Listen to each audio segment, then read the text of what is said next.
kembali di channel Omah Solusi Indonesia, Studio Jakarta Timur. Salam sejahtera bagi rekan-rekan sekalian dimanapun rekan-rekan berada saat ini. Semoga rekan-rekan diberikan kesehatan yang berlimpah oleh Tuhan Yang Maha Esa, dan juga diberikan kemudahan di dalam pekerjaan dan usaha yang rekan-rekan lakukan. Tak lupa juga saya berdoa untuk rekan-rekan yang saat ini sedang menjalankan ibadah puasa. Semoga rekan-rekan diberikan oleh Tuhan Yang Maha Esa kekuatan dan kemudahan dalam menjalani ibadah puasa hingga nanti tiba hari kemenangan Idul Fitri. Rekan-rekan, pada video kali ini saya akan memperdengarkan sebuah rekaman percakapan antara saya dengan seorang kolektor yang mengaku bernama Martinus. Kolektor ini mewakili Bank DBS menelpon saya pada tanggal 5 April tahun 2023 jam 11:25 dari nomor 0855 9209 9619. Durasi percakapan ini memang sedikit lebih panjang karena di rekaman ini saya memberikan kesempatan kepada kolektor yang mengaku namanya Martinus ini untuk menyampaikan aspirasi penagihannya. Dan benar-benar di sini saya diam mendengarkan. Tujuannya supaya apa? Supaya rekan-rekan bisa tahu. Beginilah logika asbun yang disampaikan oleh kolektor dalam menagih debiturnya. Dan situ juga saya menyampaikan argumen-argumen saya, bukan ditujukan untuk si kolektor, tapi lebih saya tujukan kepada rekan-rekan yang mungkin saat ini sedang mengalami kredit macet karena kondisi finansialnya yang sedang tidak baik-baik saja, supaya rekan-rekan ini mendapatkan pencerahan, supaya rekan-rekan ini bisa menjadi paham dan bertambah wawasannya, dan tidak lagi merasa terbebani, tidak lagi merasa depresi atau mungkin juga stres ya. Jadi seperti apa? Silahkan rekan-rekan dengarkan, dan nanti di akhir video, setelah video rekaman percakapan ini, saya akan memberikan sedikit ulasan tentang poin-poin yang disampaikan oleh si kolektor yang namanya Martinus ini, ngakunya ya. Oke, rekan-rekan, silahkan didengarkan dengan baik. Halo. Halo, selamat siang. Dengan Pak Albertus Purwanto saya bicara. Dengan siapa ini? Dari mana? Ya, saya dengan Pak Tines dari Bank DBS, Pak. Siapa? Dari Bank DBS. Iya, dengan siapa? Dengan siapa? Saya dengan Pak Tines. Tinus? Gimana? Saya mau konfirmasi, Pak. Ini untuk kartu kredit Bapak yang DBS. Ini belum ada pembayaran di data kami. Iya, memang belum. Tadi sama seperti KTK. Jawaban saya sama, saat ini belum bisa menyelesaikan. 11 April 2022. Betul. Bapak mau bayarkan atau gimana, Pak, pembayarannya? Saya belum bisa bayarkan saat ini, Tinus. Sama Boleh seperti saya tahu, Pak, kenapa belum bisa dibayarkan? Sama seperti jawabannya tadi KTA telepon. Saat ini saya jualan asongan kaki 5. Jadi memang kondisinya sedang carut marut ekonominya semenjak COVID kemarin itu. Sejak terakhir saya pembayaran itu. Tapi Anda tahu nggak merugikan bank kalau seperti ini? Kenapa? Anda tahu Pak merugikan bank seperti itu Pak? Merugikan bagaimana? Saya kan sudah kena sanksinya. Ada sanksinya, Tinas. Dan saya bukan tidak mau bayar. Saya mau bayar, cuma memang kondisinya. Anda udah lama nggak bayar Pak. Terus Betul. kapan pembayarannya? Ada aturannya nggak di bank? Saya kan sudah kena blacklist. Aturan apa B-checking. maksudnya? Nggak usah ngegas gitu, Tinas. Santai aja. Kamu, Ya, saya kamu tanya nagih. Anda kok jawabnya santai banget gitu Oh loh. iya, Anda kayak memang. nggak punya beban nih. Oh, saya harus apa beban? Sekarang saya tanya, saya selama saya Tagihan masih Anda besar di selama bank. Harusnya selama Anda ya jawabnya. Saya apa? bicara dulu, Anda dengerin dulu ya. Ini saya dengerin dari tadi kok. Ayo ngomong aja. Oke. Gini Pak, saya minta ini penyelesaian segera mungkin ya. Jadi saya tidak mau alasan Anda hanya bilang saya penjual asongan. Nggak seperti itu Nah, caranya Pak. Kalau Ini saya belum kita bisa minjem bayar, di kamu mau bank. apa, Tines? Saya mau tanya sama kamu. Kalau saya belum bisa bayar, kamu mau apa? Loh kok Anda nantang saya Pak? Bukan Hah? nantang, saya tanya realitanya. Kalau saya belum bisa bayar, kamu mau apa? Saya tanya. Ya, Kamu ya nantang. diselesaikan. Saya Nah, telepon kan Anda tadi itu. kan saya bilang saya belum bisa bayar, kamu mau apa? Kalau kamu cuma ngomong selesaikan. Kalau saya belum bisa bayar, kamu mau apa? Saya maunya tanya. ada pembayaran. Kalau saya belum bisa, Usahakan. kamu mau apa? Loh, kenapa belum bisa? Alasannya apa? Masuk akal dong. Anda nggak Muter-muter bayar lagi, 22 muter-muter kali kan, lagi. Pak. Tadi sudah saya jawab muter-muter lagi alasannya apa. Itu bukan alasan, realita. Saya nggak pakai alasan-alasan. Ya, oke. Boleh saya tahu Bapak alamatnya masih Sama. KTP, Pak? Kenapa, Tines? Mau datang? Masih sama ya. Datang yang banyak sekalian ya. Oke. Siapa tahu saya takut ya. Silahkan. Baik. Ya, Oke. jangan datang. Kamu yang datang ya, Saya- jangan orang lain. Saya menanya. Jangan nyuruh-nyuruh orang lain. Enggak, saya nggak. Saya nggak pernah menantang. Saya nggak pernah menantang. Anda punya tagihan kok Anda Kebiasaan yang kamu kayak nantang gitu. Kebiasaan kamu Kok kayak Anda gitu. yang lebih galak ya? Saya bingung sama Anda Pak. Oh memang, kenapa? seperti itu. Daripada saya harus takut, ngapain takut? Wong saya masih mau membayar Hah? kok. Ngapain harus takut? Ya Ayo. udah diselesaikan dong. Kalau seperti ini jangan seperti ini caranya Pak. Kita itu menagihkan Anda, mengingatkan Anda supaya Anda tahu bahwa ini kewajiban. Terima kasih Bapak sudah perlu diingatkan, tapi saat ini memang saya belum bisa Ya. bayar. Kamu mau Anda apa? Saya diselesaikan, tanya. Pak, ya. Kita Saya itu di tanya. sini Kamu bukan cuma nggak usah menelepon karena kurang kerjaan, tapi nggak supaya usah ada banyak pembayaran bicara. dari Albertus Nggak usah banyak Purwanto. bicara. Kamu Tines mau apa? Kalau saya belum bisa bayar. Oh, nggak Kamu usah ngomong banyak muter-muter seperti Kita itu. bicara aja Alasan saya dengan sudah saya jelas. kok. Saya Hah? sudah jelaskan saya belum bisa bayar. Makanya saya bilang nggak usah banyak bicara. Terus kamu mau apa? Kalau memang saya sudah kemukakan alasannya dan kamu belum bisa terima, sekarang kamu mau Itu apa? caranya, Pak. Itu caranya di sini gimana? berkali-kali Caranya ditelepon sama gimana? pihak bank. Anda selalu cuman saya jualan asongan, saya jual dimsum, saya jualan parfum. Ya memang Jualan kenyataannya apa lagi seperti Anda? itu. Kalau saya alasan-alasannya Kalau saya memang nggak ada ini jualan dong. parfum Orang atau saya kenyataannya dimsum, seperti berarti ada itu. penghasilan dong. Memang Benar nggak? ada, Anda nggak ada betul. transaksi. Betul, Berarti betul. Anda ini, berarti Anda ini nggak ada etikat baik dari Anda. Terserah, kamu Saya ngomong kasih tahu Anda, Pak. gimana. Nasabah Terserah. kami banyak Pak yang kehilangan kerjaan tapi Betul. masih melakukan Oh iya, masih takut. melakukan Karena mereka pembayaran. takut. Kamu intimidasi cara yang Karena seperti mereka ini. takut, terus kamu nggak takut sama pihak Oh enggak, bank gitu? enggak. Saya nggak takut. Kenapa? Karena Kenapa ada Anda salah. nggak takut dengan Saya ada dengan salah pihak apa? bank, dengan utang Saya Anda? ada salah apa dengan Sudah pihak bank? terbiasa. Selama ini saya sudah terbiasa menjadi Anda debitur seperti yang ini, Pak, baik atau kan? gimana? Kamu dengarkan, jangan banyak ngoceh dulu, Tines Kalau ya. Anda debitur Saya yang baik, ini Anda debitur melakukan yang baik. transaksi Selama dong. ini saya sudah banyak memberikan Selama profit ini. buat kamu, Kalau ya kan? Anda selama Kalau ini selama tagihannya ini besar loh, Pak Albertus. besar, Jangan betul, gitu, Pak, ngomongnya, betul. Pak. Terus Ini kamu ngomong tagihannya gimana? besar loh. Terus saya ngomong gimana, Tines? Saya harus takut. Oh, takut saya. Anda- Maaf, Tines, saya nggak Anda bisa harus bayar. ngomongannya saya Begitu. akan usahakan dan Oh, saya harus saya bayar sudah tagihan berusaha gitu, Pak. kok. Bukan Anda Nggak bicara usah kemana-mana. kamu bicara. Saya sudah usahakan setiap hari, gitu ya. Jadi kamu Ya. sekarang mau apa? Kamu tidak melakukan pembayaran loh. Anda Sekarang tidak melakukan ya memang saya belum Bapak. bisa bayar. Berapa Sekarang tahun kamu loh? apa? Ayo, Tines. 2022 Ya, atau betul, 2023. betul. Anda satu tahun tidak melakukan pembayaran kartu kredit, Pak. Nah, terus Anda sekarang bilang kamu Anda apa, punya Tines? usaha. Betul, saya usaha. Tapi kan saya selalu bilang, usaha saya, makanya tadi saya Anda bilang, punya usaha saya. Tines, sekarang kamu punya logika nggak? Namanya usaha baru merintis, bisa nggak langsung besar? Hah? Loh. Sekarang saya Sekarang tanya sama baru kamu. merintis, Pak, usahanya, Loh. Pak. Waktu kemarin kemana setahun Kapan? yang lalu? Loh, kamu lihat nggak perekonomian Tahun yang lalu kita nggak kemarin bayar. kemarin Sekarang perekonomian baru merintis. perekonomian kita tuh Berarti sekarang ada dana dong bagaimana? kemarin, Pak. Tapi Anda alokasikan untuk usaha.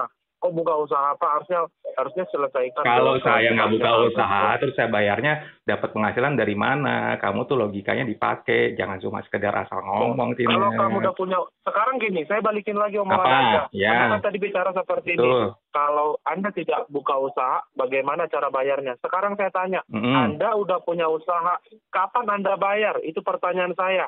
Anda Sekarang saya jawab ya. balik-balikin Sekarang saya jawab ya. pembicaraan Kamu saya. bisa diem nggak? Sekarang saya jawab ya. Anda orang pintar kan? Sekarang saya jawab ya. Kamu orang pintar juga kan, bukan orang bodoh kan? Iya kan? Iya, Bukan jelas cuma orang dong, asal Pak. nyerocos Saya kan? akademik, Pak. Apalagi kamu Bang Iya, DBS saya dong. dapat oleh Jadi Pak pakai Semua dari logika. akademik, Pak. Pakai logika ya. Iya. Pada saat sekarang saya sedang usaha, tentu ada penghasilan. Tapi penghasilan saya prioritaskan untuk memenuhi kebutuhan keluarga saya dulu saat ini.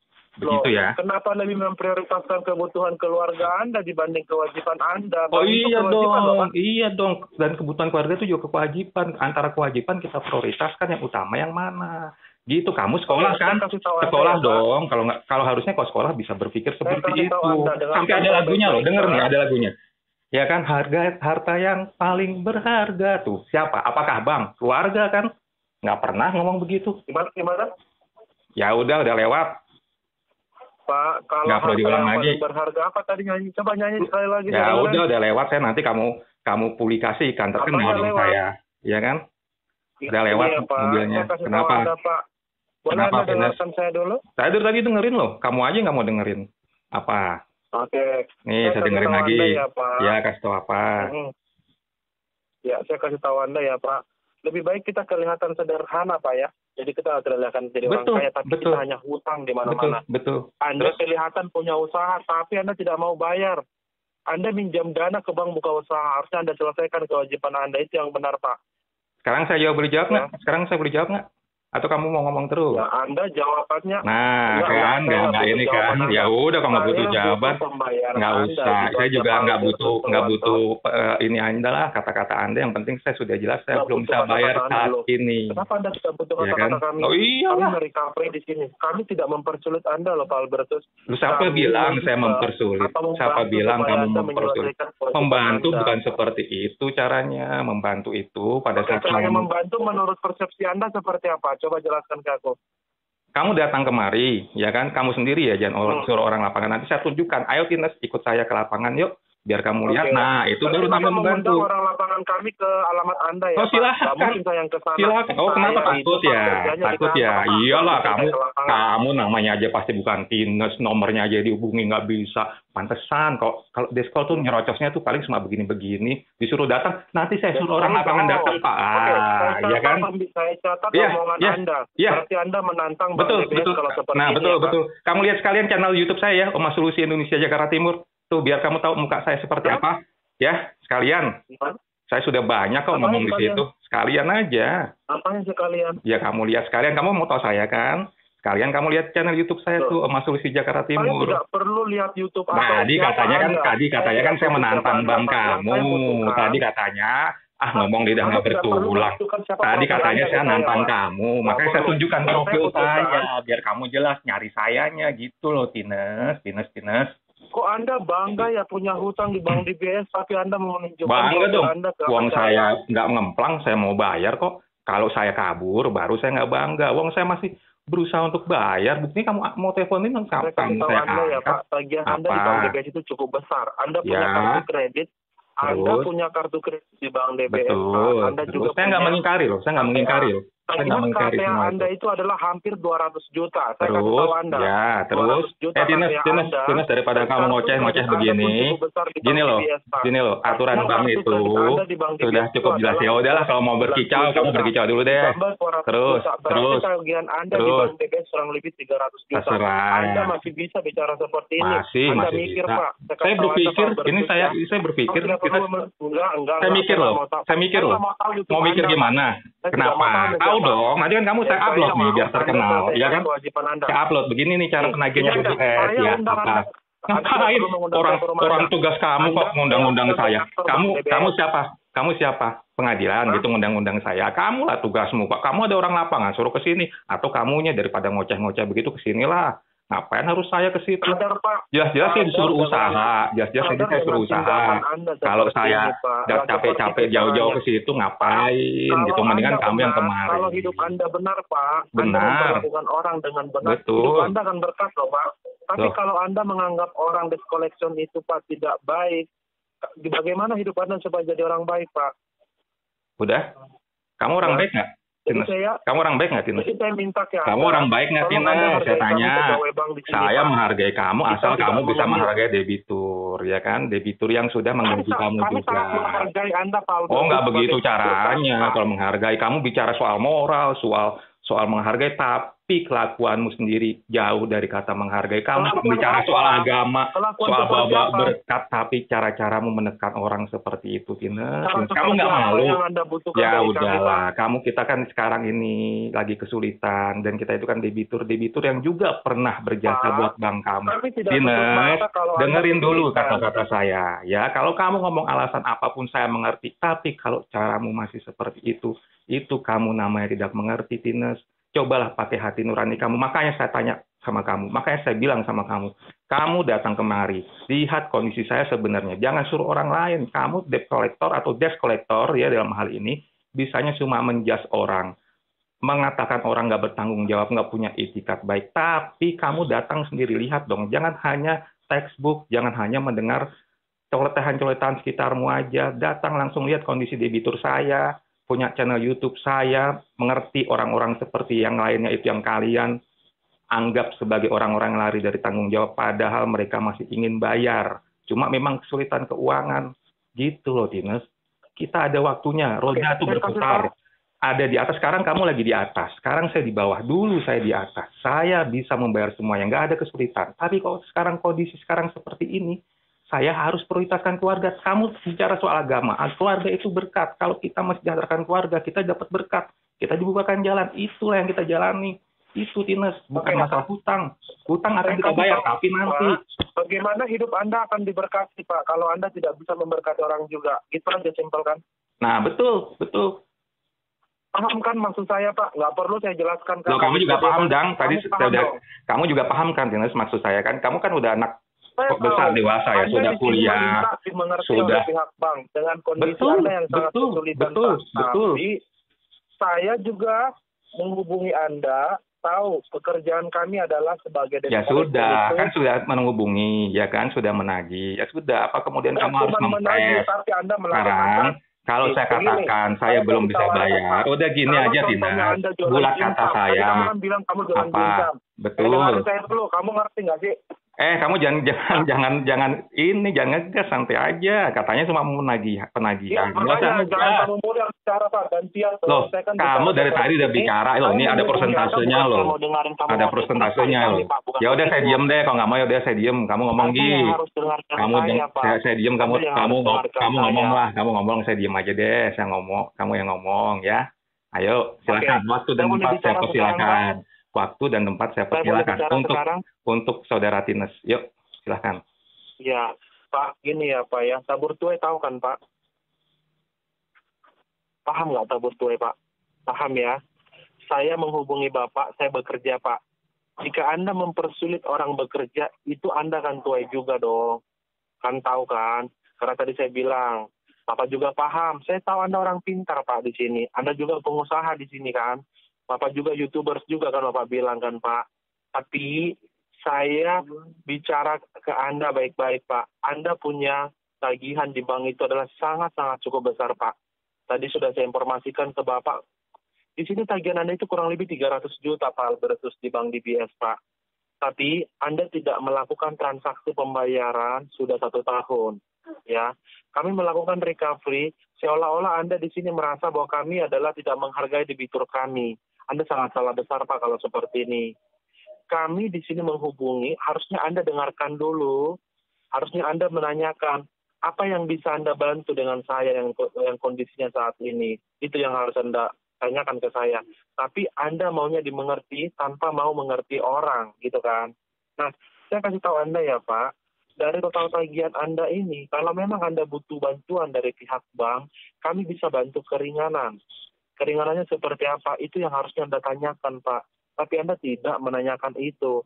Anda hanya menjas bahwa Anda berpersepsi di sini setiap desk collection yang menghubungi Anda itu adalah tidak ada di sini bantuan dari pihak atau solusi dari pihak desk collection. Nggak seperti itu caranya.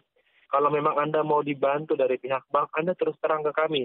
Kalau Anda memang tidak mau, tidak percaya dengan pihak collection, silakan datang ke kantor Bank DBS, Pak. Diselesaikan di kantor kami. Saya kasih tahu kantornya kan, gitu. Kalau memang Anda mau mengundang kolektor lapangan, saya tanya kembali ke Anda, Pak. Apakah memang dananya tersedia atau tidak? Gitu aja. Gitu ya. Oke, di sini saya minta Anda jawab pertanyaan saya, Pak. Pak Albertus. Udah boleh ngomong saya nih. Udah boleh ngomong belum? Silakan Pak, saya persilakan waktunya. Ya, gantian ya, saya ngomong ya. Kamu Oke, silakan, Pak. bicara soal tabur tuai. Ya, artinya apa yang kamu tabur itu yang akan kamu tuai. Sekarang saya berprinsip moral, ya. Saya mengatakan apa adanya, ya. Dan kamu pasti juga orang yang beragama, ya kan? Di semua ajaran dikatakan pada saat ada, katakan ada. Pada saat tidak ada, katakan jujur, ya kan? Dan apabila kita berutang, maka kita wajib membayar. Itu memang yang diajarkan. Oke, tapi bagi yang memberi hutang juga dia harus melihat bagaimanakah kondisi si yang terhutang ini, ya kan? Artinya janganlah menagih dalam kesesakannya, janganlah menagih dengan intimidasi atau penjustifikasi yang lain-lain. Oke, kalau kami saat ini dalam hal ini saya debitur, kamu bukan hanya kamu yang menelpon, yang lain juga sudah banyak menelpon. Intinya tetap harus ada pembayaran. Bagaimana saya bisa membayar? Kalau saya aja kondisinya saat ini minus. Kamu bilang bekerja, benar bekerja. Ada penghasilan, benar ada penghasilan. Tapi apakah kamu berpikir bahwa anak dan istri saya butuh makan setiap harinya? Apakah kamu berpikir orang tua saya yang sakit butuh pengobatan juga setiap harinya? Saya harus fokuskan kemana? Kalau saya membayar bank, otomatis orang-orang yang menjadi tanggung jawab saya akan mati. Akan tidak bisa makan, akan tidak ada dapat pengobatan. Setiap hari saya berdoa supaya dikasih rezeki yang berlebih. Paling tidak dengar ya, kata berlebih artinya bisa mencukupi kebutuhan keluarga saya dulu, pengobatan orang tua saya dulu. Setelah ada itu, baru saya bayarkan ke pihak bank. Ya, jadi kalau kamu berkata penyelesaian apa yang saat ini bisa saya lakukan, terus terang saya belum bisa. Tapi selalu saya katakan berulang kali, track record saya dahulu bagus. Mengapa Bank DBS bisa memberikan saya pinjaman? Karena analis kreditmu juga menyatakan saat itu saya adalah debitur yang mampu membayar. Dan itu benar saat itu. Tapi saat ini kondisinya kamu tahu sendiri. Kadang kehidupan itu ada di atas, ada di bawah. Dan kamu tahu sendiri pandemi kemarin itu menghancurkan banyak sektor kehidupan. Bukan cuma saya, tapi juga orang lain, bahkan seluruh dunia. Dan kalau saya sebagai debitur, kalau kamu tabur tuai tadi mengatakan dengan bangganya bahasa tabur tuai, harusnya kamu berkaca pada dirimu sendiri. Saya sudah banyak memberikan buat DBS. Kalau kita mau fair-fairan hitung-hitungan, bunga, segala profit, semuanya sudah pasti jumlahnya paling tidak sama dengan limit yang diberikan. Dan kalau sekarang saya ada kesulitan dan belum bisa melakukan pembayaran, tolonglah dimengerti. Sampai kapan? Ya tentunya sampai saya bisa mandiri dalam hal penghasilan saya. Baru saat itu saya dengan sukarela akan mengatakan ke Anda, ayo saya berani sekian. Tapi kalau sekarang dengan caramu tadi seperti itu, kenapa saya akhirnya membalas kamu? Karena kamu sendiri yang memulai. Kamu sendiri yang menekankan harus, dengan kata harus ada pembayaran. Saya orang pernah kerja di bank juga. Saya tahu tugas desk collector. Saya tahu prinsip etika-etika yang harus dijunjung sebagai desk collector. Ya kan? Dan saya mengatakan realita, bukan alasan. Gitu Mas Dinas ya. Jadi kalau kamu mau bicara soal penyelesaian, saat ini saya belum seperti kata saya, sebelumnya saya belum bisa melakukan pembayaran. Tapi nanti saya akan lakukan pembayaran memang kalau sudah ada yang bisa saya sisihkan dari penghasilan saya itu. Kamu tahu sendiri, akhir-akhir ini hujan terus-menerus. Kadang-kadang hujan badai, tenda saya sampai sobek. Makanan yang saya sudah persiapkan ternyata tidak dibeli, akhirnya basi. Itu kan sesuatu yang membuat penghasilan saya yang tadi sudah pas-pasan makin minus. Nah, tolonglah sekarang saya bicara dari hati ke hati dengan kamu sebagai debt collector, ya kan? Sebagai debt collector dalam hal ini. Mengertilah debitur-debitur ini. Gitu, Dinas. Bukan saya tidak mau menyelesaikan, tapi memang belum ada yang bisa saya selesaikan saat ini. Begitu ya. Oke, Pak Albertus, saya udah bisa bicara kembali? Iya, silakan. Oke, saya paham Pak dengan pembicaraan Bapak. Yang pertama, Bapak minta dimengerti sama pihak bank. Saya coba kembalikan pembicaraan Bapak. Bagaimana Bapak bisa memberikan pernyataan ke saya bahwa pihak bank itu adalah minta dimengerti. Kalau pihak bank tidak mengerti Anda tidak melakukan pembayaran itu Pak sudah 1 tahun. Secara logika gini Pak, tidak mengembalikan aset bank itu kurang lebih di atas 200 juta dalam 1 tahun Pak, itu sangat merugikan sekali. Yang kedua, risiko. Ini adalah risiko Pak. Memang betul, bisnis itu pasti ada risikonya. Tapi Bapak kondisikan ini di diri Bapak sendiri. Bapak tadi berbicara ke saya bahwa Anda punya usaha, datang badai, jualan Anda tidak laku. Coba Anda bayangkan atau posisikan kondisi yang saat ini dialami oleh pihak bank, dialami oleh debitur saat ini gitu.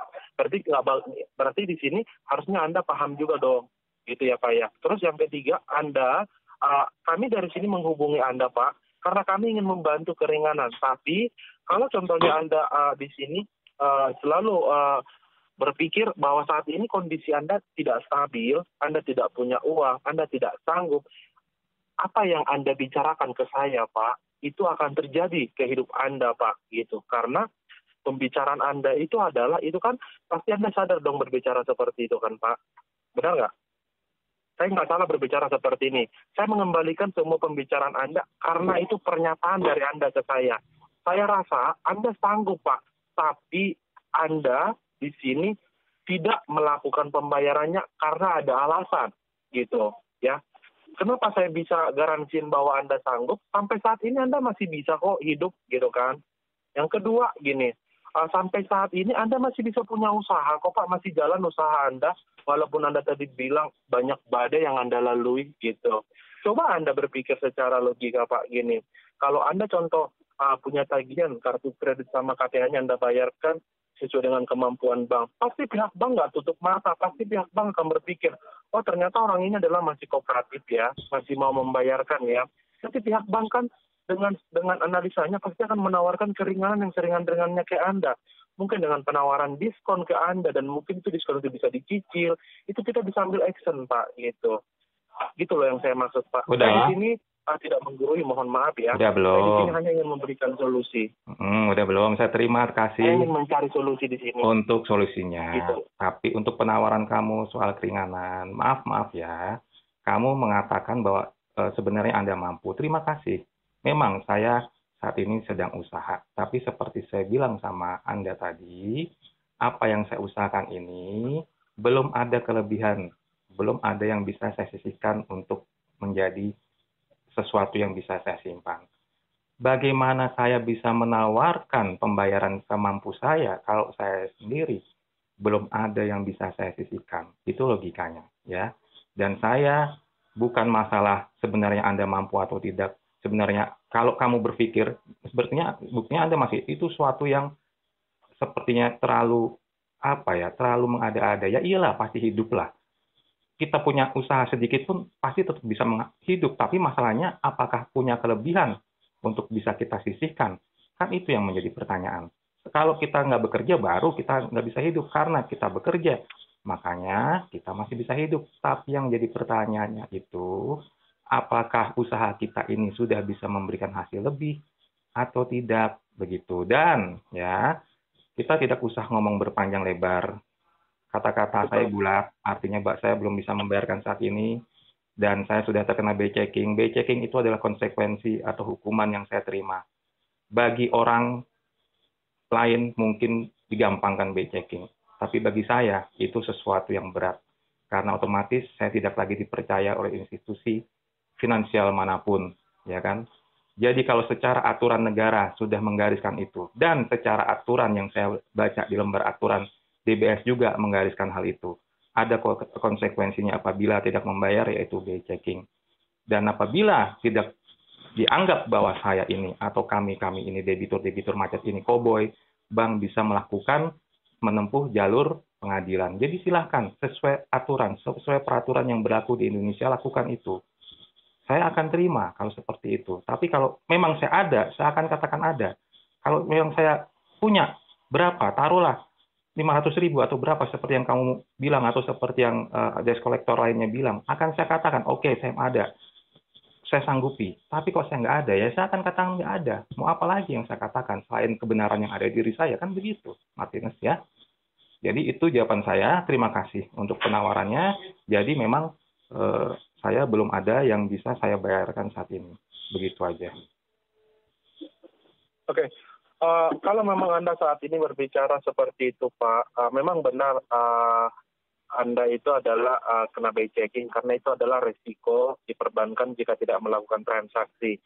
Tapi bukan berarti Anda adalah saat ini karena sudah menerima risiko dari Bank Indonesia, Anda kena by checking. Jadi Bapak di sini tidak melakukan pembayaran ke bank BPS-nya, Pak, itu selama 1 tahun. Saya cuma berharap seperti ini, Pak. Dan saya cuma bisa bantu. Semoga hati Anda terbuka dan sama-sama, Tina. Semoga juga hatimu terbuka, mata hatimu, nuranimu, jiwamu terbuka, biar bisa melihat kesulitan. Tentu, Pak, terbuka hati saya, Pak. Kalau perlu tidak terbuka, nggak mungkin bergaulah langsung dengan kami ini di lapangan, biar kamu bisa melihat bersama dengan orang-orang debitur yang mungkin kamu anggap kami ini adalah orang-orang yang nggak bertanggung jawab, ya. Jadi silahkan kamu menjustifikasi saya seperti apapun, tapi yang pasti saya tidak pernah terbersit di pikiran saya untuk tidak pernah mengemplang. Jadi saya akan bayar, walaupun saat ini saya tidak bisa membayar, tapi saya pastikan saya akan bayar. Enggak, Anda sanggup membayar kok, Pak. Saya yakin. Nah itulah, kamu menjustifikasi namanya apa? Menjustifikasi, kan sanggup membayar benar, tapi nanti. Seperti saya katakan tadi, sanggup membayar benar, tapi nanti. Memang pada saat saya sudah ada dana, pasti saya sanggup membayar. Itu namanya justifikasi. Kalau kamu mengatakan sanggup dari tadi pasti sanggup membayar, tuh udah namanya menjudge. Padahal saya sudah katakan, yang tahu kondisinya saya, kok kamu malah yang jadi sok tahu, Tinas? Saya bukan sok tahu, Bapak. Tapi nah, itu saya apa namanya? Anda. Itu namanya kalau sudah pasti, itu bukan memberitahu. Itu namanya kamu sudah lebih tahu dari saya. Padahal kondisinya seperti, makanya tadi saya bilang, ayolah kamu ke sini, lihatlah kondisi saya, ikutlah dengan saya, biar kamu melihat. Kita ngopi-ngopi bareng di sini, ada kopi 1000-an yang kelilingan itu. Loh, kenapa? Enggak ini. Kan bagus loh, debt collector yang merakyat kan begitu artinya. Jadi tahu benar-benar, nggak sekedar ngomong, Bapak, saya yakin Bapak bisa bayar, nggak sekedar ngomong begitu, lihat langsung kondisi di lapangannya.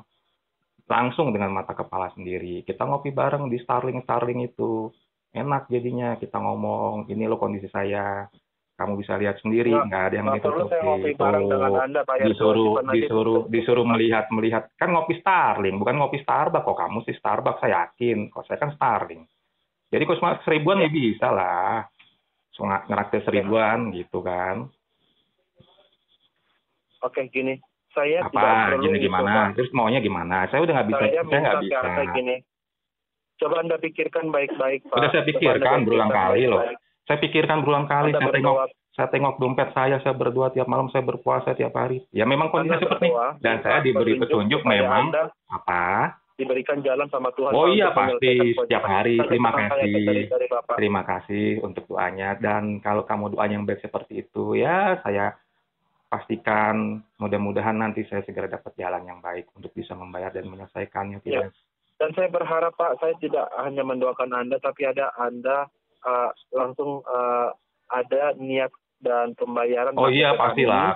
Kalau memang Tuhan sudah memberikan saya rezeki, ya masa sih saya Tuhan menyembunyikan. memberikan rezeki Pak. Betul. Tuhan pasti akan memberikan rezeki. Rezeki untuk saya bayar kan, maksud saya tahan nggak bagus dong. Apa yang ditahan oleh hak orang lain Anda bisa bicara seperti itu adalah Anda bisa bicara seperti itu Pak, itu adalah Anda sendiri yang mengalami, benar kan? Karena saya mengalami, makanya saya bisa bicara seperti itu. Dan saya nggak malu karena memang kondisinya seperti itu. Kalau saya 1 tahun tidak malu, melakukan pembayaran itu sangat betul. tidak logika bagi saya ya Pak. Itu bilangnya sih 1 nggak tahun tidak logika. melakukan. Kalau kamu sih pasti ngomongnya nggak logika karena kamu nggak pernah ngalamin. Nanti kalau kamu, ya saya sih berdoa Martinus atau whatever your name lah ya. Saya berdoa semoga kamu nggak mengalami nasib yang sama seperti saya, Amin. ya kan? Enggak, Jadi kamu saya tidak akan mengalami perlu hal seperti itu, Pak, karena pusing seperti kalau saya, karena ya kan? saya orangnya pakai logika. Kalau saya tahu kemampuan atau keuangan saya tidak bisa, saya tidak akan mau minjam, Pak. Saya tipikal orang gitu. Nah, Lebih baik saya kerjakan susah, Pak. ini dia kebodohannya nih. Gitu. Yang menganalisa saya bukan diri saya sendiri loh. Yang menganalisa itu pihak bank loh. Saat itu pihak bank menyatakan bahwa saya mampu loh, Tines loh. Jadi kamu jangan bicara bahwa kalau Anda nggak mampu, salah besar kamu. Pada saat, ingat ya, saat saya meminjam, saat loh, di tahun berapa itu, 2018 something atau sesuatu, saya dinyatakan mampu oleh bank. Penghasilan saya dan memang benar saya mampu. Kalau kemudian di berapa tahun ke depan saya tidak mampu lagi, pihak analis juga nggak tahu, saya juga nggak tahu siapa sih yang mau Tines. Jadi kamu ngomong, jangan bicara seolah-olah kalau Anda tidak mau berutang, jangan minjem dong. Aduh, salah kamu caranya seperti itu. Kan Anda udah salah menahan dong. dana nih Pak jatuhnya Terserah ya. kamu, ya kamu bilang menahan dana atau apa ya, intinya saya kan memang belum bisa bayar. Jadi intinya gini deh, Tines, nggak usah berpanjang-panjang, intinya saya belum bisa bayar. Kamu ngomong apapun juga bukan berarti terus tiba-tiba uang muncul dari dari badan saya gitu. Anda mampu untuk bayar, Pak. Anda tidak mampu, bukan tidak mampu, tidak bayar. Jangan begitu cara bicaranya, Pak. Kan Anda kita bilang saat ini.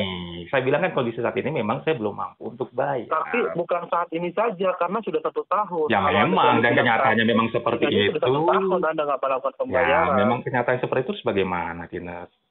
Ya, jadi saya berharap ke Anda. Amin, berharap saja terus.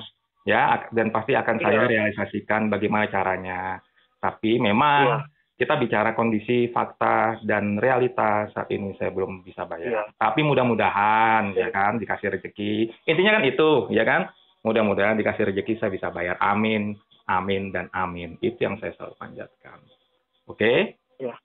Cukup kan? Itu dari saya. Saya berharap Anda melakukan pembayarannya. Saya tunggu transaksi pembayaran Anda ya, Pak Albertus. Ya, nanti kalau sudah ada pasti saya bayarkan, Tines. Oke. Komitmen ya. Pasti komitmen saya. Nanti akan sudah ada saya bayarkan. Anda sudah berkali-kali ditelepon sama pihak bank. Mau berkali-kali. Betul. Oh, sadar selalu, Tines. Kalau nggak sadar, saya digerobol dong. Sadar dong saya. Pastinya. Itu saja dari saya, Pak. Hidup, Tines. Hidup DBS. Ya. Hiduplah buat kita semua. Itu saja dari saya. Hidup. Saya berharap kartu sadar. Kredit sama KTA-nya Anda bayarkan. Kami berharap semoga Anda dikasih amin. rezeki dan semoga Tines juga dikasihkan rezeki juga selalu sehingga tidak mengalami seperti kami. Amin. Gitu ya, Tines ya. Oke, itu saja dari saya, Pak. Nanti kita lakukan investigasi kembali terkait. Silakan. Tempuh aja jalur yang sesuai aturan. Kita tunggu gitu, Tines ya. Baik. Oke, ada yang mau ditanyakan? Sudah cukup penawarannya, tapi sayang belum bisa, Tines. Tapi nanti saya usahakan ya. Saya, Pak. Oke, sehat sama-sama sehat. Hidup sadar.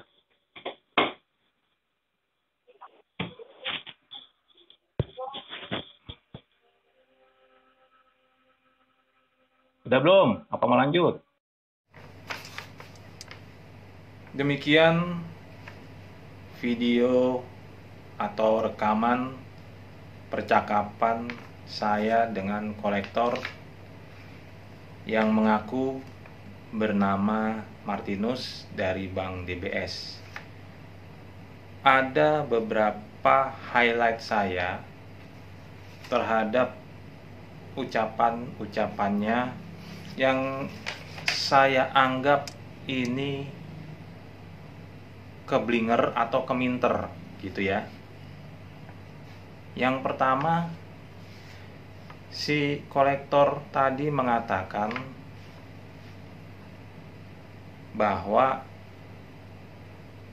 kewajiban bank kepada bank dalam hal ini itu seharusnya lebih diutamakan daripada kewajiban kita terhadap keluarga. Nah, untuk kolektor-kolektor yang punya pikiran seperti ini, saya heran ya. Mungkin mereka-mereka ini lahir dari batu. Mungkin mereka-mereka ini lahir dari hasil kocokan arisan. Jadi nggak punya keluarga. Di dalam bermasyarakat, secara etika, secara moral, dan kita juga adalah manusia atau orang-orang yang beragama, apalagi kita hidup di Indonesia yang dikenal memiliki adab budaya yang tinggi, mengutamakan keluarga itu adalah kewajiban yang gak bisa diganggu gugat, wajib hukum yang terutama ya.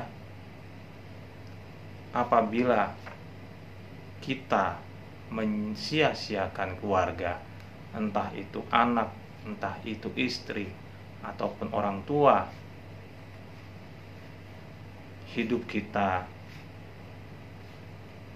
otomatis sudah berakhir.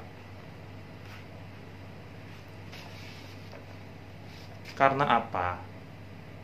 Keluarga adalah orang yang dipercayakan Tuhan menjadi tanggung jawab kita. Apapun kita lakukan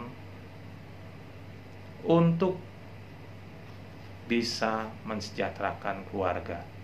Pada saat kesulitan, pada saat ada masalah, keluarga adalah orang-orang pertama yang akan mendukung kita, mensupport kita, sebelum teman-teman, sebelum sahabat-sahabat kita. Keluarga adalah orang-orang terdekat di dalam hidup kita, yang tanpanya kita ini tidak ada artinya lagi hidup ya. Semua usaha, semua pekerjaan yang kita lakukan adalah tujuannya tidak lain dan tidak bukan kalau kita orang yang bertanggung jawab, kalau kita orang yang dewasa, yang memiliki moral yang baik, yang memiliki iman yang kuat, pasti tidak bukan dan tidak lain semua usaha kita tujukan untuk mensejahterakan keluarga. Banyak kewajiban-kewajiban memang ya. Oleh karena itu, sebagai orang yang terdidik, sebagai orang yang dewasa, bertanggung jawab, kita harus menyusun yang namanya skala prioritas. Ada memang kewajiban-kewajiban yang bisa sementara waktu kita tangguhkan, bukan kita lupakan, tapi sementara waktu kita tangguhkan dan kita mendahulukan kewajiban-kewajiban yang terutama. Apalagi kalau ini menyangkut soal keluarga. Ingat, Anda boleh percaya, Anda boleh tidak mengimani ini, tapi yang namanya keluarga adalah pintu rezeki, pintu keberkahan, pintu rahmat dari Tuhan untuk kita. Apabila kita mensejahterakan keluarga, saat ini mungkin kondisi kita sedang sulit dan kita berusaha keras mensejahterakan keluarga kita, menafkahi anak istri kita, orang tua kita. Percayalah, Tuhan Yang Maha Esa, semesta raya ini akan mendukung, akan membukakan jalan untuk kita, untuk rekan-rekan yang saat ini mungkin sedang dalam kesulitan finansial, sedang terlilit atau menunggak atau macet pembayaran kartu kredit. Percayalah, selalu ada jalan. Memang tidak instan, tapi yakin dan percayalah, selama kita berusaha, selama kita menjadi manusia yang bertanggung jawab, jalan itu akan selalu ada, dan jalan itu pasti dibukakan untuk kita, yang pada akhirnya kita pasti bisa menyelesaikan hutang-hutang kita. Jadi kalau ada kolektor-kolektor yang berpikiran seperti ini, kalian abaikan, jangan ikuti. Ini adalah sebuah pemikiran yang sesat, pemikiran yang keminter, yang keblinger. Saya kasihan malah kalau ada kolektor yang berpikiran seperti ini. Jangan-jangan nanti kalau dia berkeluarga, atau mungkin saat ini dia mempunyai keluarga, pada saat dia mengalami kesulitan seperti yang saat ini saya alami, atau debitur-debitur lainnya, jangan-jangan ya, dia akan mengorbankan keluarganya. Dia lebih suka melihat anak istrinya atau orang tuanya kelaparan, orang tuanya atau keluarganya sakit. Dia lebih memilih melupakan mereka semua, meninggalkan mereka semua, meninggalkan kewajiban untuk bertanggung jawab terhadap keluarganya. Dan karena apa? Karena takut pasti ya. Kemudian dia lebih memilih membayarkan hutang-hutangnya. Bukan karena dia berlebih, tapi karena dia takut. Jadi rekan-rekan, itu tadi highlight pertama saya terhadap ucapan si kolektor ini. Dan ini adalah ucapan-ucapan yang sering kali juga dilontarkan oleh para kolektor lainnya. Dan ini sekali lagi saya katakan adalah pemikiran yang tidak bertanggung jawab. Oke, lalu yang kedua, tadi si kolektor sempat mengatakan usahanya sudah 1 tahun, tapi kok katanya baru merintis, hasilnya kok belum ada. Jangan-jangan uang yang Anda hasilkan dipakai untuk usaha. Nah, sekali lagi, ini adalah pemikiran yang sangat-sangat pinter banget ya. Saking pinternya sampai keblinger gitu. Mungkin yang si kolektor ini, dia ini tidak tinggal di bumi selama 1 atau 2 tahun belakangan ini ya. Atau mungkin dia terlalu gaptek ya, terlalu kuper, sampai mungkin dia tuh tidak tahu bahwa dunia ini baru saja terlepas dari sebuah pandemi yang namanya COVID-19. Bukan sekedar pandemi, tapi efek dari pandemi ini juga menghancurkan perekonomian dunia, bukan hanya Indonesia, tapi dunia. Tidak terhitung negara yang kolaps, tidak terhitung usaha ataupun perusahaan-perusahaan besar yang jatuh karena pandemi ini. Apalagi orang-orang yang tiba-tiba menjadi jatuh, yang tadinya kondisinya mampu, yang tadinya ekonominya mampu, tiba-tiba karena pandemi ini berubah 180 derajat menjadi tidak mampu, atau dengan kata lain mengalami kesulitan finansial. Oleh karena itu, dunia menyatakan bahwa, termasuk Indonesia, menyatakan bahwa pandemi COVID ini adalah force majeure ya. Artinya apa? Artinya bencana non alam yang tidak terduga, tidak bisa kita prediksi. Dan ini baru saja terjadi. Sekarang mulai berkurang, tapi kita belum terlepas 100% dari yang namanya COVID-19 ini. Kita analogikan seperti sebuah peperangan ya. Banyak bangunan hancur, banyak gedung-gedung hancur. Mungkin rumah kita ya bisa dikatakan termasuk kita lah yang rumahnya hancur. Untuk membangun rumah ini, untuk membangun bangunan atau gedung ini, tidak bisa hanya sekejap mata. Dibutuhkan usaha. Misalkan pertama menyingkirkan puing-puingnya, kemudian membangun kembali pondasinya. Dan itu dilakukan secara bertahap, tidak step by step. Kalau dikatakan kenapa baru sudah setahun tapi belum menghasilkan, ya karena kondisinya saya saat memulai memang tidak memiliki apa-apa. Memang modal usahanya sedikit. Demikian juga saya yakin debitur-debitur yang lainnya. Beda halnya kalau saya masih memiliki kemampuan finansial yang kuat. Mungkin hasil yang saya dapatkan pun juga tidak pas-pasan. Tapi karena saat ini saya benar-benar merintis, memulai lagi dari awal, tentunya hasilnya pun bertahap. Apalagi tahun 2023 ini diberitakan ekonomi semakin suram atau gelap. Ini membuat banyak orang saat ini menahan uangnya, berpikir untuk sedikit saja membelanjakan penghasilannya. Dan ini memang kejadian di banyak usaha.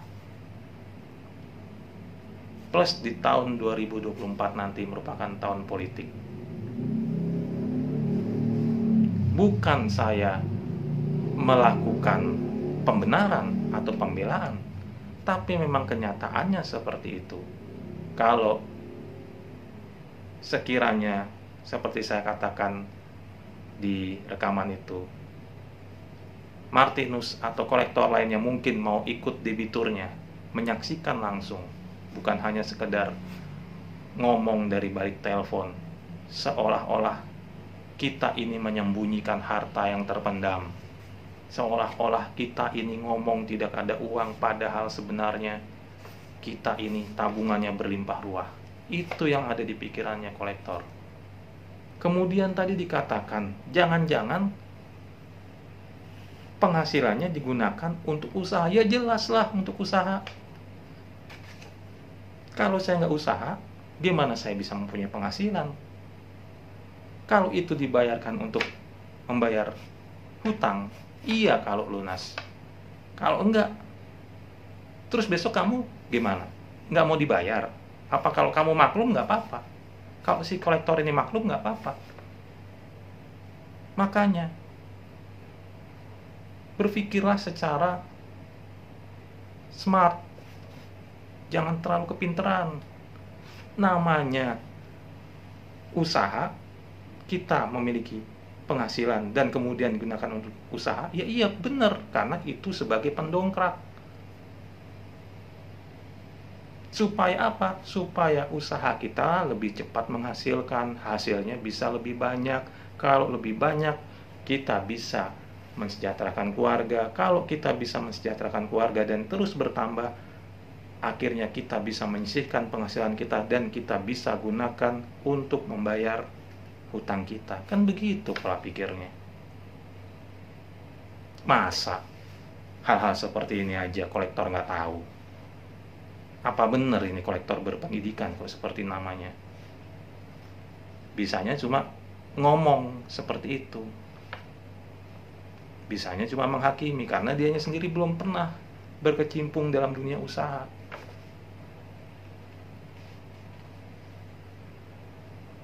Jadi bagi rekan-rekan yang saat ini memang penghasilannya belum juga membaik walaupun rekan-rekan sudah berusaha,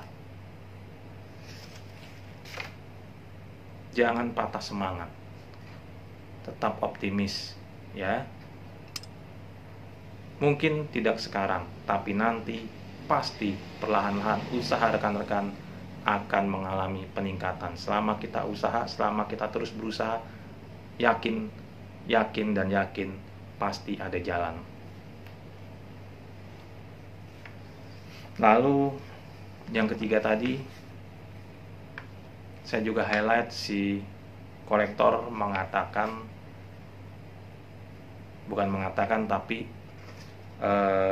menanyakan mengonfirmasi kembali alamat saya, yang saya tahu tujuan akhirnya apa. Tujuan akhirnya pasti ya akan mengirim orang lapangan untuk menagih langsung. Beginilah kerjaannya kolektor nih. Nyalinya nggak ada, identitasnya palsu, pakai nomor telepon itu satu arah, bisa menghubungi kita, tapi kita tidak bisa menghubungi.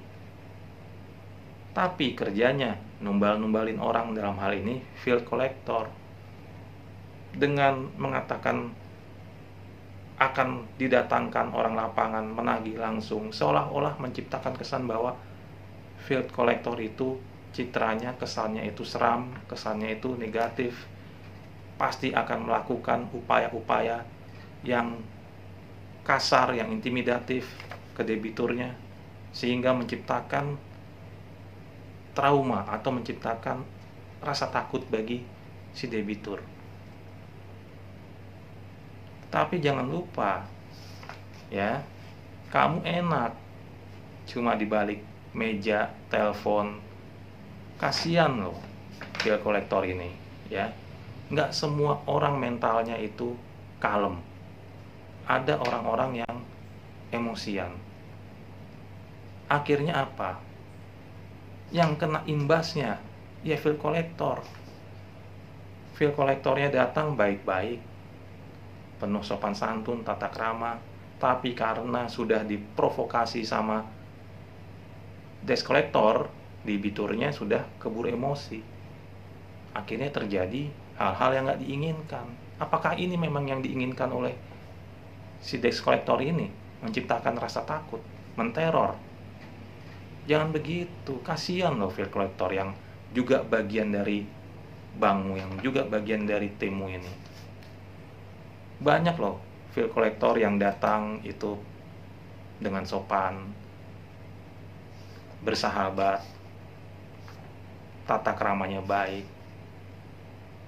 Tapi karena ulah desk kolektor yang suka numbal-numbalin, yang suka memprovokasi, menciptakan kesan angker, menciptakan kesan negatif bagi bill kolektor, akhirnya ya si debitur ini emosi dan sudah kadung marah.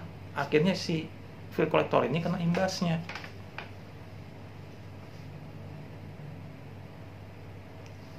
Kalau memang kalian tuh bernyali, nggak usah lah numbal-numbalin bill kolektormu, orang lapanganmu ya. Kalau perlu kamu sendiri itu datang, lihat debiturmu. Kalau kamu mau teriak-teriak, kalau kamu mau bully-bully langsung di depan wajah si debiturmu, berani nggak kamu seperti itu? Nama aja masih samaran, pakai telepon aja, telepon yang ganti-ganti nomor HP-nya tuh ganti-ganti, kemudian nggak bisa dihubungi. Kayak gitu, sok-sokan membuli, sok-sokan marah-marah, intimidasi. Itu kerjaannya sebagian besar kolektor tuh seperti itu. Jadi untuk rekan-rekan nih yang mengalami intimidasi, penekanan, bully-bully dari kolektor, jangan takut. Karena mental kalian, nyali kalian itu justru lebih bagus dari mereka. Identitas kalian jelas, alamat kalian jelas, sedangkan mereka sembunyi semua. Mereka itu identitasnya nggak jelas. Jadi kalau ditanya siapa yang lebih berani, ya jelas kalian lah lebih berani. Kalian mengangkat telepon mereka, kalian berani. Nggak usah abaikan telepon mereka, angkat. Kenapa harus takut? Kalian bukan penjahat kok. Debitur ini juga bukan perampok. Kalau kalian kriminal, kalian penjahat, sudah pasti hari ini kalian ada di penjara. Apalagi alamat kalian ini kan jelas, alamat debitur ini kan jelas. Kalau memang bank menganggap debitur itu penjahat, perampok, ya penjarakan, silakan. Jangan kemudian pakai cara-cara yang pengecut dengan intimidasi dengan identitas yang nggak jelas. Malu lah kalau seperti itu. Apalagi dilakukan sama cowok. Itu bukan sikap kesatria namanya. Kalau kamu benar-benar bernyali, datanglah ke depan debiturmu.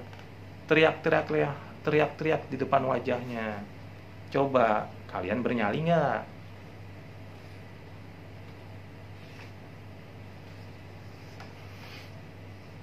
Nah, kemudian ini juga pernyataan-pernyataan kontroversial yang sering digaungkan oleh kolektor. Salah satunya nih tabur tuai, atau ya kalimat-kalimat yang bernada religius gitu ya. Tabur tuai. Kemudian tadi si Martinus ini mengatakan bagaimana hidup Anda mau diberkati kalau Anda saja tidak memperlakukan orang dengan baik dan benar. Aduh, saya speechless ya. Saya nggak tahu ya mau ngomong gimana.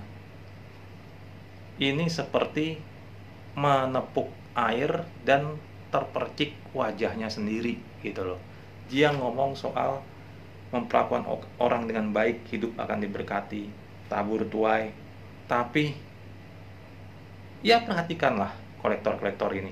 Sukanya menekan, memaksa, mengintimidasi, membuli, menteror. Apakah itu cara memperlakukan orang baik dan benar? Saya tanya. Tabur tuai. Apa yang kamu tabur itu yang akan kamu tuai. Kamu melakukan perbuatan tidak baik, perbuatan jahat, itu juga yang akan kamu dapatkan. Itu kan cocok sama kamu. Kenapa menunjuknya ke debitur? 1 jari menunjuk ke kami, 4 jari menunjuk ke kamu, kolektor. Benar dong pepatah itu ternyata ya. Jadi nggak usahlah kalian itu memperdaya diri kalian sendiri dengan menggunakan kalimat-kalimat atau kata-kata yang berkesan baik untuk membuat diri kalian ini terlihat baik. Padahal apa? Padahal yang kalian katakan itu hanyalah sekedar pepesan kosong, nggak ada artinya. Jadi nggak usahlah kalian ini bicara hal-hal yang religius kalau kalian sendiri tidak memahaminya. Bicara tabur tuai, bicara diberkati, ataupun kalimat-kalimat religius lainnya. Malu, tahu nggak? Hidup kalian tuh penuh dengan intimidasi, toksik ke lingkungan kalian tuh ya. Coba kalian pikir, kerjaanmu suka membuli, menteror, mengintimidasi, terus apalagi mempermalukan, menghakimi. Ada berapa orang sehari yang kamu lakukan, yang kamu perlakukan seperti itu? Bayangkan kalau ini seminggu, bayangkan setahun. Apa nggak rusak itu jiwamu? Apa yang sering kamu lakukan ini akan menjadi kebiasaan. Kebiasaan akan membentuk sifat. Sifat ini pada akhirnya akan membentuk karaktermu. Dan karaktermu itu yang akan menentukan kamu berada di mana nanti pada akhirnya. Jadi kalau kamu kolektor hobinya membuli, menteror, intimidasi, menghakimi, lebih baik kamu berhenti tidak memiliki pekerjaan lagi atau tidak lagi bekerja sebagai kolektor. Daripada apa? Daripada kamu kehilangan empatimu, daripada kamu kehilangan hati dan nuranimu, dan pada akhirnya kamu kehilangan jiwamu. Kepahitan akan mulai masuk ke dalam hidupmu. Penyakit-penyakit saya pastikan akan mulai masuk ke dalam hatimu, ke dalam dirimu, menggerogoti tubuhmu. Sekarang kamu bisa tertawa, sekarang kamu bisa tersenyum, mengetawakan mungkin apa yang saya katakan.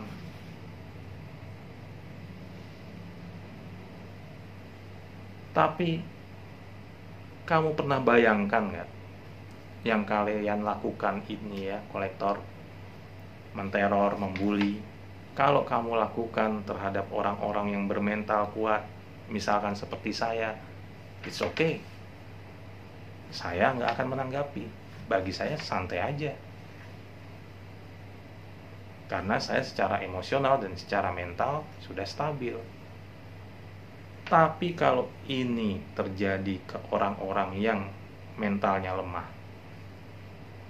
dalam kondisi dia kesulitan finansial, kemudian kalian bully, kalian teror, kalian permalukan, kalian pernah berpikir nggak dampaknya itu seperti apa? Saya banyak mendengar curhatan, keluh kesah dari debitur-debitur macet yang berkonsultasi dengan saya. Dan banyak dari mereka yang sudah memiliki pikiran-pikiran negatif. Salah satunya mengakhiri hidup. Coba kolektor, kalau itu terjadi, kamu bisa bayangkan karma apa yang akan kamu tanggung. Itulah yang kamu tabur, dan saya nggak bisa bayangkan apa nanti yang akan kamu tuai. Banyak keluarga yang terpecah belah. Hubungan suami istri renggang, bahkan bercerai. Hubungan antara anak dan orang tua, menantu dan mertua, rekan sekerja, antar tetangga juga menjadi renggang. Karena apa? Karena teror dan intimidasi kalian, bully-bully dari kalian yang sangat-sangat biadab. Itulah dampaknya. Pernah nggak itu kalian pikirkan? Dan kalian masih dengan entengnya bicara soal tabur tuai. Kalian dengan mudahnya bicara soal hidup Anda diberkati kalau Anda memperlakukan orang dengan baik dan benar.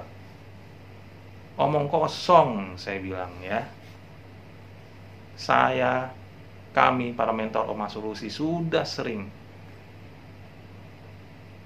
menguatkan mental orang-orang yang hampir-hampir berpikiran negatif. Jadi beruntunglah kamu ada Oma Solusi Indonesia. Paling tidak ya, kami bisa mencegah tabur tuai ini berlaku ke kamu.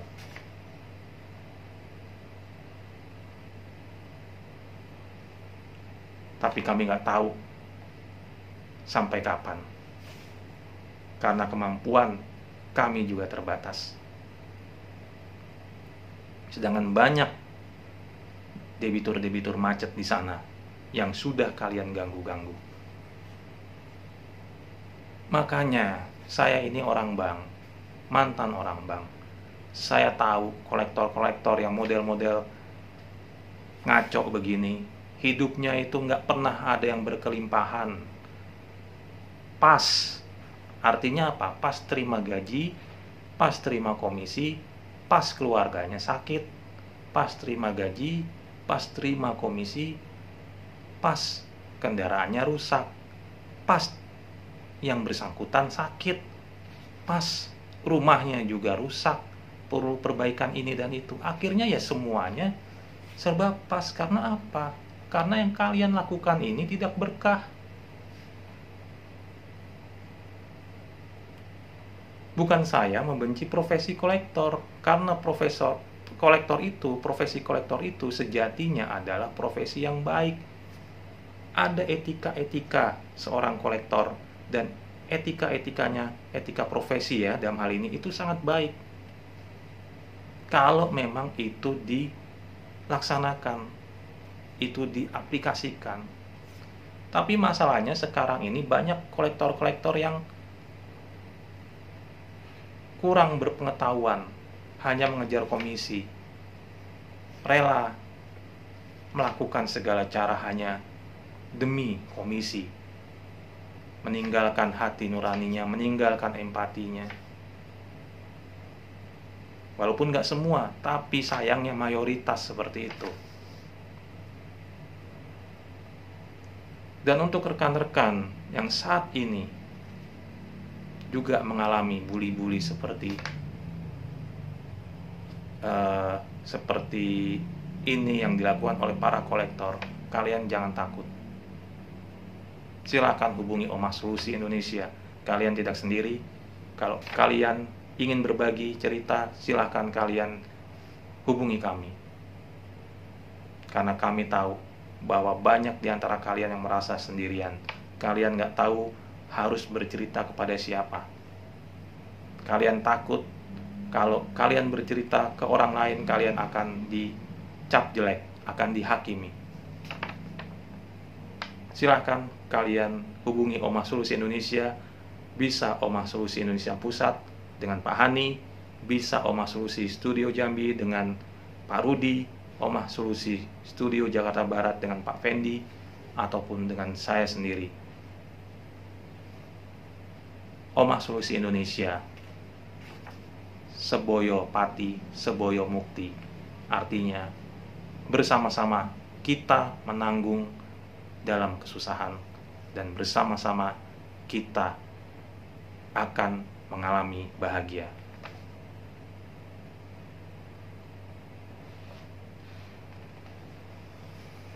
Lalu selanjutnya, tadi Deskol juga mengatakan bahwa dia adalah orang yang berlogika. Ketika saya doakan supaya semoga dia tidak mengalami nasib seperti saya ataupun debitur-debitur yang macet, dia mengatakan bahwa dia adalah orang yang berlogika, dan kalau dia secara logika tidak mampu, dia tidak akan berutang. Aduh, stiker angkot, nggak gitu juga konsepnya, ya. Saya yakin banyak debitur juga nggak sepicik itu pikirannya. Bukan berarti kita ini nggak mampu terus sok-sokan berhutang. Pada saat kita mengajukan pinjaman, pada saat kita mengajukan kartu kredit, itu ada yang namanya analis kredit. Kamu pernah dengar nggak? Itu bagian di bank kamu yang isinya orang-orang pinter, dan saya yakin lebih pinter dari kamu. Nah, mereka ini menganalisa kemampuan finansial kita, histori pembayaran-pembayaran kita, semuanya dianalisa. Berdasarkan analisanya, saya dan mungkin debitur-debitur lainnya dinyatakan mampu. Dan memang kenyataannya, selama bertahun-tahun saya mampu membayar. Nah, kenapa khususnya saya kemudian macet? Ya karena ada pandemi itu. Force major. Jadi bukan serta-merta karena saya sok-sokan mau bergaya, kemudian saya berutang padahal kemampuan saya nggak ada. Salah besar kamu. Makanya ya, kamu itu jangan hanya di brainwash, jangan cuma gaul dengan orang-orang di situ-situ aja. Sini ngopi-ngopi dengan saya, ngopi-ngopi dengan debiturmu, biar kamu dapat pelajaran hidup. Nggak selamanya, nggak semuanya loh ya, orang yang berutang itu mau gaya-gayaan. Bukan juga orang yang berutang itu kemudian memaksakan diri. Salah. Jangan-jangan ini cerminan dari kamu. Jangan-jangan kamu nih yang model-modelnya seperti ini, memaksakan diri padahal kamu sendiri nggak mampu.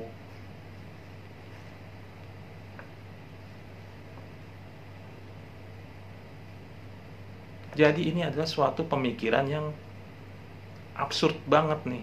Ini pemikiran yang benar-benar asbun banget, asal bunyi.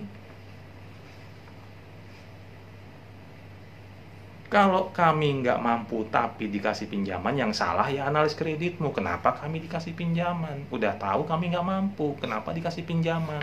Tapi nyatanya kan kami mampu.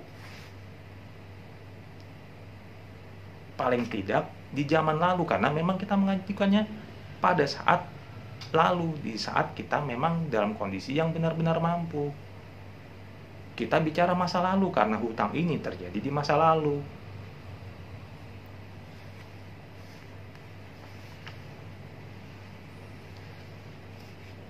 Nah, rekan-rekan, inilah yang saya katakan kebodohan-kebodohan kolektor ini seperti ini. Hanya bisa menghakimi, lalu berkata bahwa saya yakin sebenarnya Bapak mampu. Saya yakin sebenarnya Anda mampu. Nah, itulah di pikirannya itu mereka ini mencap bahwa orang-orang debitur-debitur macet itu sebenarnya masih menyimpan kekayaan. Sebenarnya masih menyimpan uang, lalu berpura-pura nggak mampu. Supaya apa? Supaya dapat potongan, dapat diskon. Itu yang di pikiran kolektornya. Kenapa saya tahu? Karena kolektornya pernah cerita secara nggak sadar, pernah menuduh secara nggak sadar. Ya, malah saya nggak kepikiran. Tapi karena kolektor yang ngomong seperti itu, dari sebuah bank swasta lainnya sempat melontarkan pernyataan seperti itu, waduh, saya berpikir ini berarti kolektor ini otak-otaknya otak kriminal semua, karena saya sebagai debitur pun malah nggak menyangka kita sengaja memacetkan hanya untuk mendapatkan diskon padahal uang kita masih ada, tabungan kita masih ada. Saya justru tahu ini dari pernyataan kolektor yang menuduh saya mampu, yang menuduh saya masih ada uang.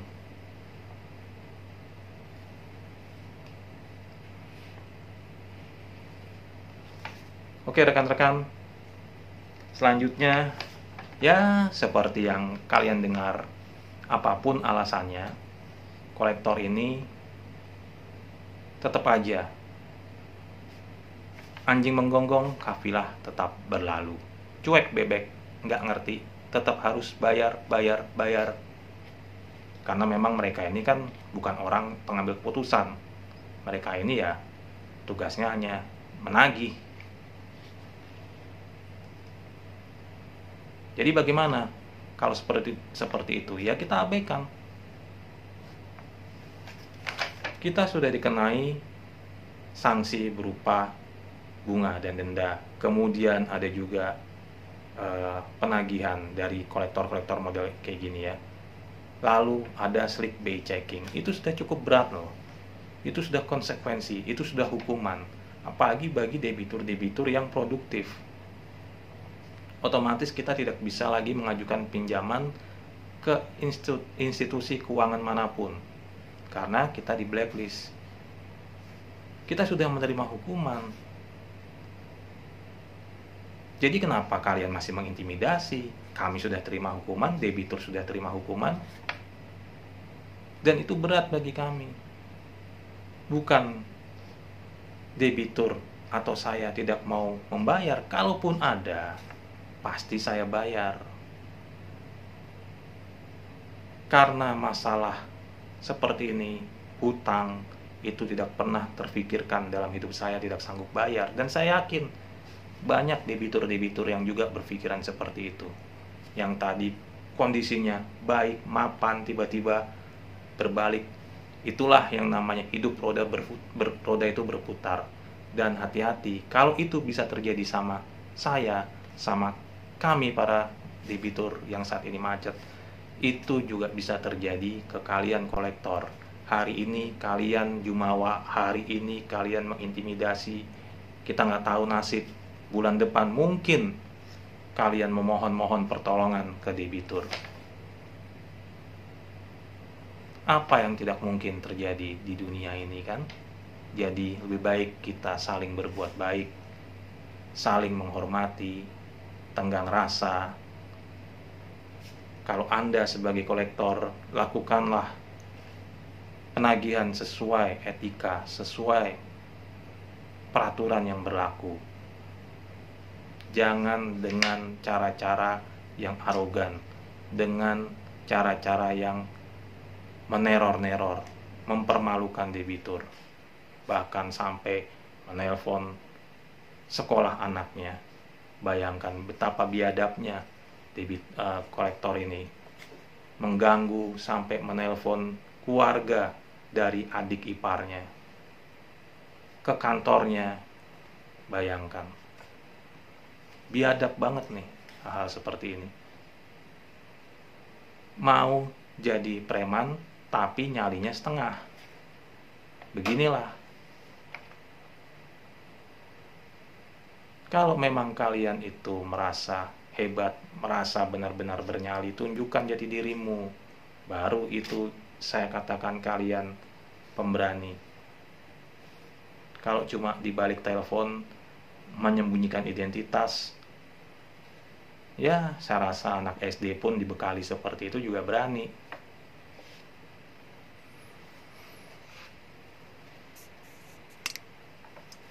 Demikian rekan-rekan hal-hal yang saya highlight dari pembicaraan dengan kolektor yang mengaku bernama Martinus ini. Dan semoga rekan-rekan sekalian bisa mendapatkan pencerahan dari apa yang saya sampaikan, dan juga semoga apa yang saya sampaikan ini bisa memperkuat mental dan moral rekan-rekan sekalian yang saat ini sedang mengalami gagal bayar kartu kredit, atau mungkin saat ini sedang merasa stres, depresi, ketakutan karena dikejar-kejar oleh telepon-telepon kolektor. Saya katakan, singkirkan rasa takut itu, karena itu hanya akan menghambat produktivitas kalian. Masalah kalian saat ini cuma satu, yaitu apa? Kalian kesulitan secara finansial. Itu masalah utama kalian, dan kalian harus benahi itu. Bagi rekan-rekan yang merasa saat ini membutuhkan seseorang untuk berbagi atau mendengarkan keluh kesah kalian, sekali lagi saya katakan, hubungi kami, Omah Solusi Indonesia. Dan saat ini Omah Solusi sudah mengeluarkan kartu anggota bagi member Omah Solusi, dan ini sudah kami terbitkan, kurang lebih ada 500-an kartu. Tujuannya untuk apa? Untuk lebih mengorganisir, untuk mendata para anggota atau para member Omah Solusi Indonesia. Dan apabila nanti kita mengadakan kegiatan ini, kita lebih mudah melakukan koordinasi. Bagi rekan-rekan yang berminat, silahkan kontak ke saya, Omah Solusi Indonesia Studio Jakarta Timur, ataupun kalian juga bisa menghubungi Omah Solusi yang lainnya, entah itu Omah Solusi Pusat, Omah Solusi Indonesia Studio Jambi, Omah Solusi Indonesia Studio Jakarta Barat. Omah Solusi Indonesia tidak pernah mengajarkan rekan-rekan debitur untuk lari dari tanggung jawab. Kalian berbuat, kalian harus berani bertanggung jawab. Dalam hal ini kalian harus melunasi hutang-hutang kalian. Tapi kalian tetap harus mengutamakan keluarga dan fokus memperbaiki dulu kondisi finansial kalian. Apabila kalian sudah stabil, sudah lebih baik kondisi ekonominya, silahkan kalian bayarkan hutang kalian, bernegosiasilah dengan pihak bank. Ya, tidak perlu lagi takut terhadap teror. Bahkan andai kata debt collector datang ke rumah kalian, terima. Jangan pernah lari, jangan pernah sembunyi, karena kita adalah orang yang bertanggung jawab. Kita terima. Tanyakan terlebih dahulu identitas surat tugasnya. Ingat, surat tugas hanya ke satu orang. Jadi apabila yang datang itu lebih dari satu orang, kalian persilahkan mereka tunggu di luar. Mereka memaksa masuk, oh ini sudah pasal pidana. Ya, jangan takut rumah kalian adalah teritori kalian. Perlakukan tamu kalian dengan sopan. Tapi seandainya mereka mau bermain koboi, saya katakan kepada kalian, jangan terpancing emosi. Walaupun kalian mampu mengatasinya, jangan terpancing emosi, ya. Cukup hubungi 110, itu adalah kepolisian, dan kalian akan terhubung dengan polisi yang terdekat dari lokasi kalian. Jangan pernah takut. Mereka ini hanyalah preman-premanan. Mereka ini sedang bermain cosplay sebagai preman, bukan preman beneran. Kalau mereka preman beneran, mereka tuh nggak akan di-hire atau disewa oleh bank. Karena apa? Resikonya besar. Bank bisa kena imbasnya.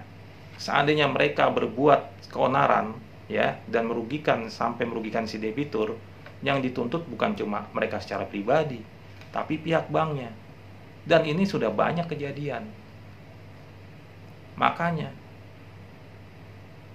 kalian harus berani dokumentasikan, harus berani menanyakan soal identitas dan surat tugas.